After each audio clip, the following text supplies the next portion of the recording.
So we go straight to the chairperson of the Electoral Commission. This is the for her remarks. Thank you. Okay. Thank you very much, and I hope that you can hear me. Good afternoon, citizens of Ghana and our friends from the media. We thank the good Lord for this day. His mercies have brought us this far, and we are hopeful and confident that His grace will lead us to peaceful, credible, transparent, and fair elections in December 2020. In the mighty name of Jesus. Amen. On behalf of the Electoral Commission of Ghana, I welcome you to today's Let the Citizen Know encounter. Today's encounter is aimed at updating the public on the just ended filing of nominations by presidential aspirants who wish to contest the December 2020 elections. As I emphasized during the week-long process, this is one of the most critical activities in the lead-up to the December 2020 elections, without which the Commission cannot run the election. As a result, we designated Monday, the 5th of October to Friday, the 9th of October 2020 for this important process. We thank all their stakeholders for their cooperation with the Electoral Commission during this period. It is worth mentioning that most of the candidates who filed their nominations presented themselves in a courteous and civil manner, and we achieved our objective of ensuring a peaceful, seamless, and productive exercise. It has been this Commission's resolve, distinguished ladies and gentlemen, to provide regular and comprehensive updates at every stage of the electoral process.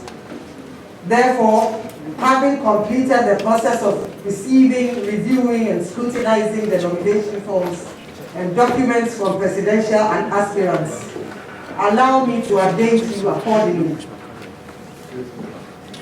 As you may be aware, to enhance and ensure a transparent, credible, fair, peaceful, and yet accountable electoral process and election in December 2020, the Commission continues to develop innovations to ensure that we carry our citizens along in all our processes. This transparency was evident throughout the registration and exhibition exercises, and indeed throughout the week-long nomination process. As a Commission, we intend to be open and transparent in all our processes and keep you, our distinguished citizens, informed in a timely manner as we inch towards the December 2020 election.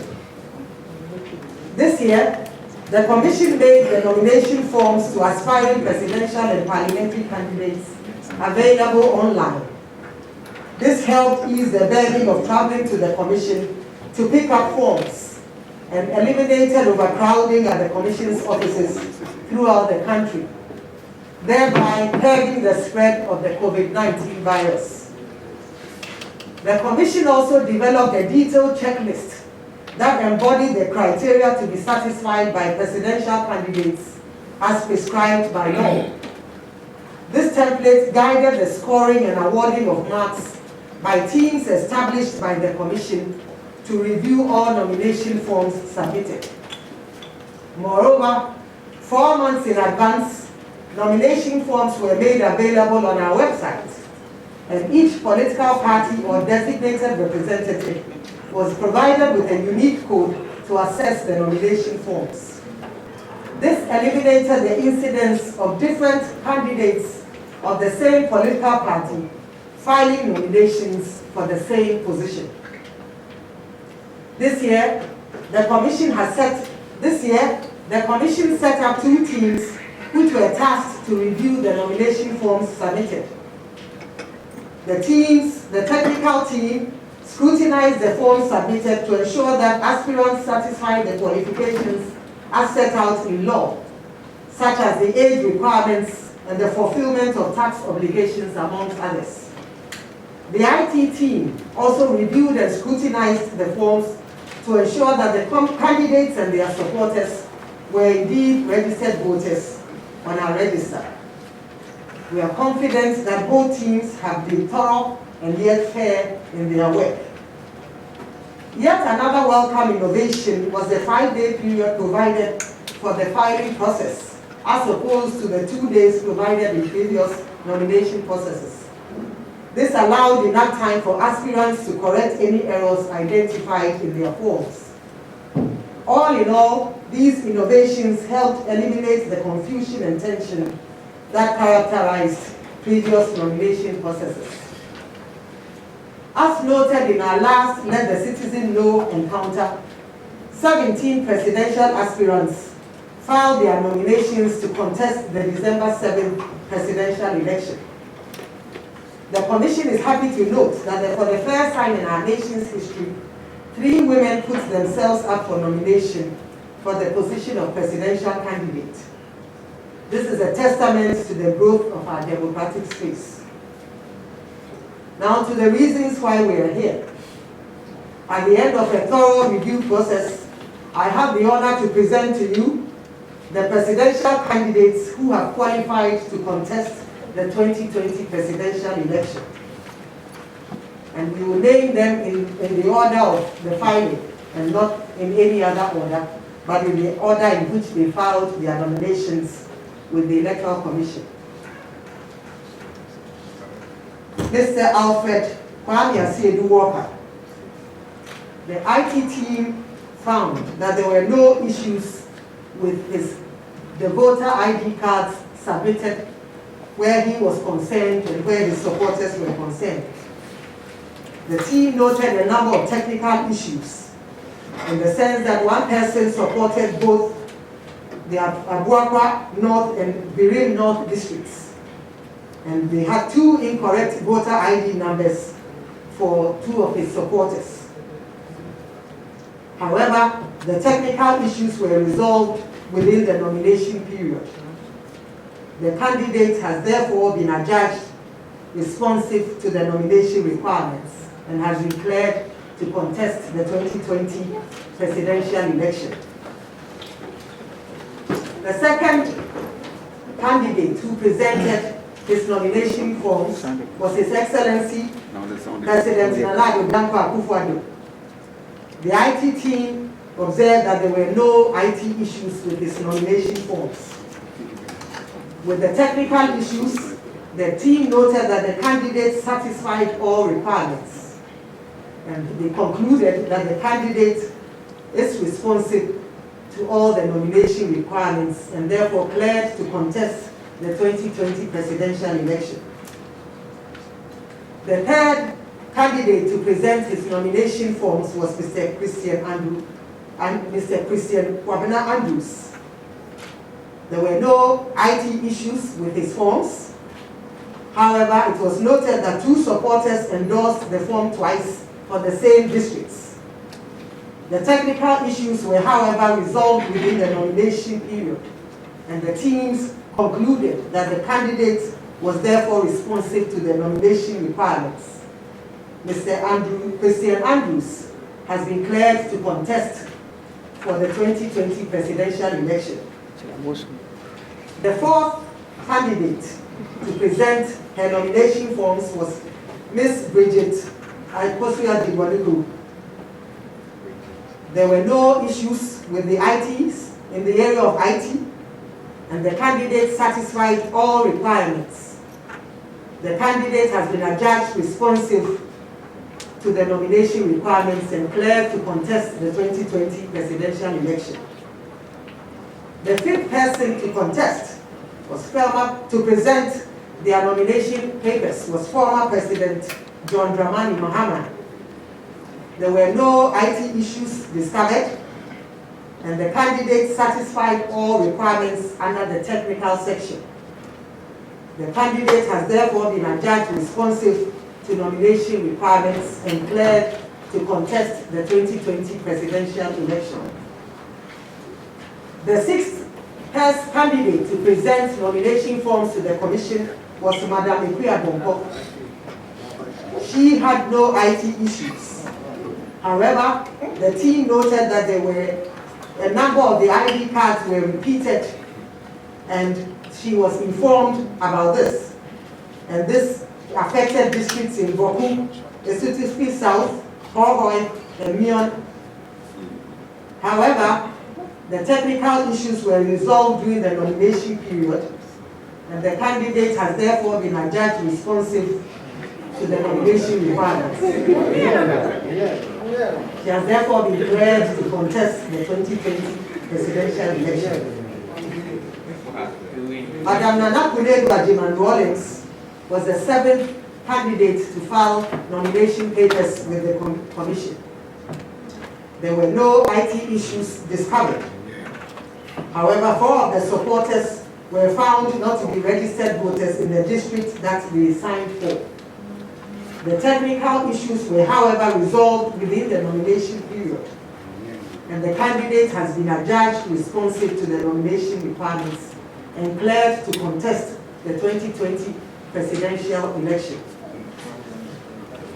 The 8th candidate to present his nomination forms to the commission was Mr. Kofi Kranting. There were no IT issues with his nomination forms. However, the technical team noticed that 19 persons who had allegedly supported the CPP candidate had also supported Mr. Kofi Kranting. A further check revealed that these persons have not endorsed the candidate. Indeed, the CPP wrote to the commission about the issue, indicating that these persons were executives of their party. The technical team found that the signatures of these 19 persons were fake, and the matter was referred to the CID department of the Ghana Police Service. The CID did confirm that these signatures were fake. The candidate has therefore been disqualified, and the commission will forward this issue to the police for further action. The 9th candidate to file his nomination with the commission was Mr. Hassan Ayariga. The team found that there were no IT issues with his nomination form. The candidate satisfied all technical requirements and has therefore been adjudged responsive to contest the 2020 presidential election.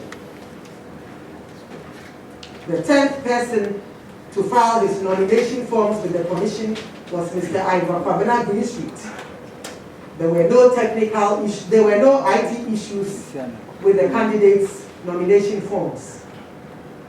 However, 19 of the candidate's supporters also endorsed the candidature of Mr. Kofi Kranting. The CPP has written to the commission about the issue and presented their party's executive photo album to confirm that the said supporters are CPP candidates. The candidate has therefore been declared to contest the 2020 presidential election. Mr. Henry Herbert Laughton was the 11th person to present his nomination forms to the commission. There were no IT issues, and the candidate satisfied all requirements, and has therefore been adjudged responsive to the nomination requirements and cleared to contest the 2020 presidential election. Mr. Kofi Game was the 12th person to file his nominations with the commission. There were no IT issues. However, the technical team found that a number of the signatures of many supporters followed the same pattern, and this was the signatures were referred to the CID division of the Ghana Police Service, and the police has confirmed that indeed a good number of the signatures were fake. The candidate has therefore been disqualified and will therefore not contest the 2020 presidential election. Mr. Akwesi Odike was the 13th person to file his nominations with the commission. There were no IT issues. However, the technical team noticed that the handwritings were similar and the signatures were also similar, and referred the matter to the CID division of the Ghana Police Service. The CID division confirmed that indeed the number of the signatures were fake, and the candidate has therefore been disqualified and will not contest in the 2020 presidential election. Mr. Kwesi Busumbru of the PAP was the 14th person to file his nomination forms with the Commission. There were no IT issues. However, the candidate failed to provide supporters for some districts in the Greater Accra region and had incomplete data for a number of his supporters. Indeed, some of the supporters were not registered voters in the area of authority of the district assembly to which they endorsed his candidature, and there are a good number of them. The technical team also noted that the same persons, although they had endorsed for him on the 4 separate forms, had different signatures.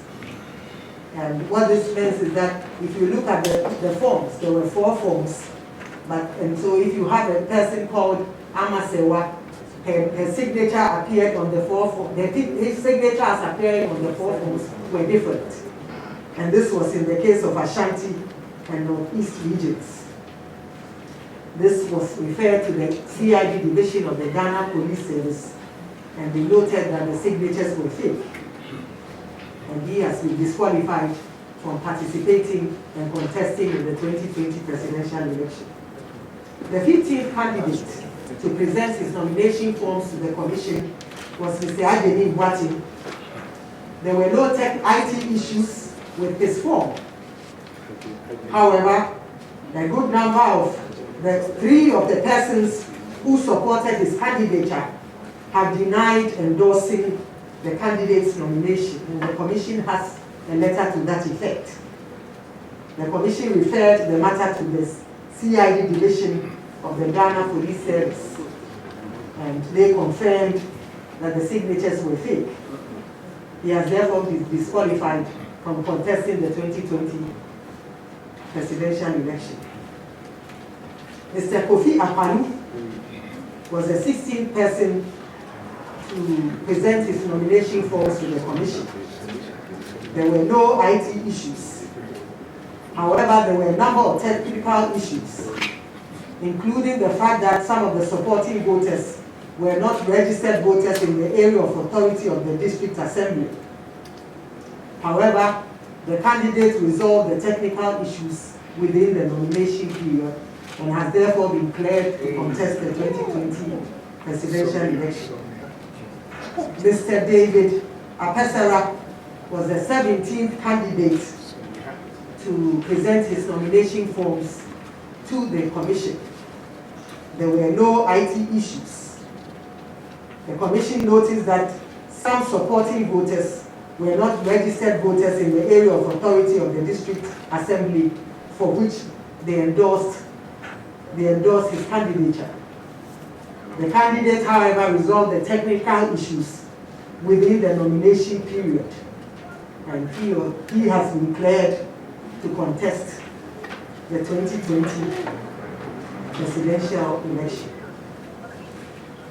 Distinguished ladies and gentlemen, these are your presidential candidates for the 2020 presidential election. As we have emphasized time and time again, the Commission remains committed to conducting free, fair, transparent, and peaceful elections in December 2020. We entreat you, our distinguished citizens, to disregard any allegations of rigging and assertions of a flawed electoral process and election by any individual or section of our society. The transparency of our processes should give confidence to the citizenry that the Electoral Commission cannot rig an election.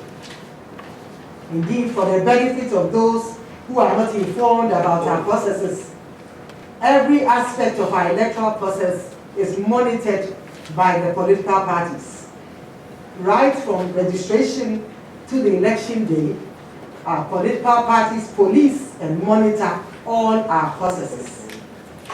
And here, I kindly crave your indulgence to summarize briefly our processes. We gazette, as you may be aware, all our registration, exhibition, and polling centers are gazetted by the Electoral Commission before any activity can take place. This means that the Electoral Commission cannot set up a registration, exhibition, or polling center in a place other than the places that appear in the Gazette. The Gazette is made available to all the political parties, and therefore in every space and location where the EC sets up a registration, exhibition, or polling center, the political parties have adequate and timely information on all those locations before any activity can take place. When we come to the registration, the EC is enjoined by law to provide political parties with a 21-day notice period of such an activity. This enables the political parties to assemble their agents to every registration center. Indeed, during the just ended registration exercise, the political party agents at the start of the day were allowed to inspect the registration kits that were used. And the kit has, it has on its frontage the date and the time and the number of persons who had registered. And at the start of the day, it shows 0. During the course of the day, political parties monitor the comings and goings of applicants, and in actual fact document this on their own. Additionally, our machines generate a printout, a daily report, indicating the number of persons who have registered at the end of each and every day. And this is done across all polling stations in the country. Therefore, any political party that means business can on its own set up a collation system nationwide to collect and collate all registered voters across the country on a daily basis. This shows the transparency of our processes, and it makes it impossible for the EC to add on to the number of persons who have registered or to take away from the number of persons who have registered. When it comes to the exhibition, the EC is enjoined by law to provide the political parties with a provisional voters register. This enables them to cross-check the number of persons who they tallied during the registration with the number of persons who are on the provisional register. And it provides for transparency and accountability in the process. And parties can then raise issues where they find gaps and receive explanations from the EC. It is important to highlight that when the register is completed, the political parties are again given final copies of the voters' register. And again, this allows them to monitor polling station by polling station, district by district, region by region, to cross-check with what took place on election day. They are also given copies of the multiples list and the exceptions list. Therefore, if in a particular polling station you had 100 people registered, however, 3 of them may have engaged in multiple registration and their names are not on the register, you can cross-check with your multiples list and you find their names there, and it enables you to do adequate tallying. When it comes to printing of the ballots, the Commission develops a schedule indicating all printing houses to be printing the register and the regions and districts that they will be, whose registers they will be printing. This schedule is provided to the political parties, and they work with us. They police the process from day one to the end. They have their agents running shifts to ensure that everything is done in an orderly manner. Again, we provide political parties with their ballot statistics to enable them verify, and therefore you know exactly the number of ballots that are to be sent to every polling station across the country. And the EC cannot add one more ballot or take away a ballot from it. This is the transparency of our processes. The ballots, before they are sent to the police armories, are sealed in the presence of the political parties, and they are provided with a serial number. And so on election day, if they discover that a seal is broken, it raises concern and parties are free to challenge that. And so you have to seal each ballot before they are sent to the armories, and the seal numbers are provided to the political parties, who in turn send those numbers to their agents at the various districts who are policing the armories. It is important to emphasize that the Commission does not send the ballots to the armories on its own. Indeed, that schedule is also provided to the parties, and their agents accompany the ballots with the security agencies and our staff all the way to the police armory. And those ballots are policed from the day they arrive there to the election day. On election day, for the benefit of those who do not know, our processes are open, they are transparent, and they are conducted in broad daylight. For the benefit of those who do not know, no polling center is set up indoors. Everything is outside and is open for every interested citizen to observe from a distance. Of course, the polling stations have the party agents to monitor and police the activities from the beginning to the end. Every party agent sits with our staff during the polling day from beginning to the end and take a tally of everything that happens. Of course, the ballots are inspected before they are opened to ensure that the seals are intact, and voting, as I mentioned, is done in the open. Counting, as we all know, is done in the full glare of party agents, the media, and the interested public. Indeed, before I became the chairperson of the commission, I observed many processes as an observer or as an innocent interested bystander. And we all know what happens. The ballots are poured out in the full glare of the general public, and they are opened in the full glare of the general public and displayed. And they call it out, whichever party. They show 1, 2 in the public. So it's not in anybody. The counting is done openly, and it's done openly and is heard out. They speak it out for everybody to tabulate. And therefore, any interested bystander can have a record of who won and the results at any and every polling station. Once that is done, the results are then documented on the pink sheets and signed by the party agents. These results are then posted at the polling station, and every single Ghanaian can go there, and with a snap of their telephones, they can take a picture of it. It is only after this that the results are sent to the commission. And by the commission, I mean the regional offices. The parties are there as well, and they do their tallying, and it is then sent to the National Collation Center. At the National Collation Center, we also have the parties here. And so as the results come in, the parties review the reports to ensure that it tallies with what they have on record, what have been given to them by their agents, and they approve this before the results are brought to the chairman or the chairperson of the Electoral Commission for certification. It is only after their review, after this thorough process, that the results are brought. And for those of you who have observed many processes, you will know that when the results are trickling in from the regions, we have party agents there who review the results to cross-check and to make sure that indeed this is what happened on the field. It is important to mention that of the field officers that the EC recruits, it provides the political parties with the photographs and the contact details of all these officials.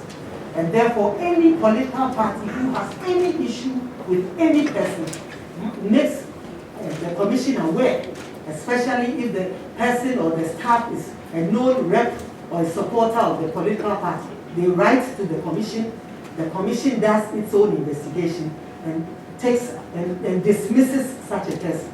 This is the transparency of our process. And therefore, the EC can never rig an election.